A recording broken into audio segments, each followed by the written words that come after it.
প্রধান উপদেষ্টা ডক্টর মোহাম্মদ ইউনূসের চীন সফরকে দুই দেশের সম্পর্ক উন্নয়নে একটি মাইলফলক বলে আশা করছেন চীনা রাষ্ট্রদূত ইয়াও ওয়েন। পররাষ্ট্র উপদেষ্টা জানিয়েছেন, এই সফরে কোনো চুক্তি না হলেও অনেকগুলো সমঝোতা স্মারক স্বাক্ষরিত হবে। এদিকে বিমস্টেক সম্মেলনের ভারতের প্রধানমন্ত্রীর সঙ্গে প্রধান উপদেষ্টা সাক্ষাতের বিষয়ে দিল্লির পক্ষ থেকে এখনও কোনো উত্তর মেলেনি বলে জানান পররাষ্ট্র উপদেষ্টা। আরও জানাচ্ছেন Partha Sanjay.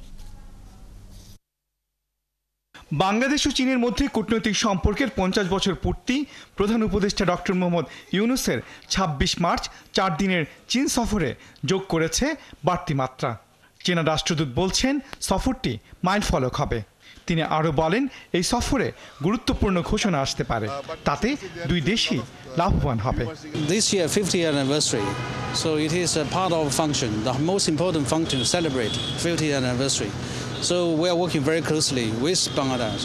We will ensure it's a very successful, very productive and milestone visit.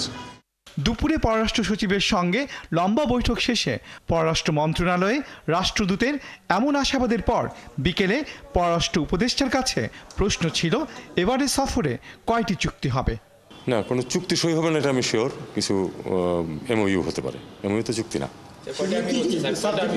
সেগুলি আপনাদেরকে পরশুদিন উনি বলবেন।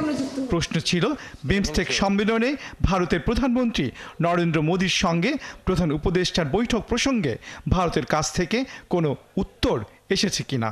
না, কোনো উত্তর আসেনি। আমরা তো জানালাম মাত্র 2 দিন আগে। ঠিক আছে, এই মুহূর্তে আর কিছু নাই আসলে। এপ্রিলের শুরুতে বিমস্টেক সম্মেলনে যোগ দেবেন দুই দেশের এই দুই নেতা। পার্থ সঞ্জয়, 71, ঢাকা।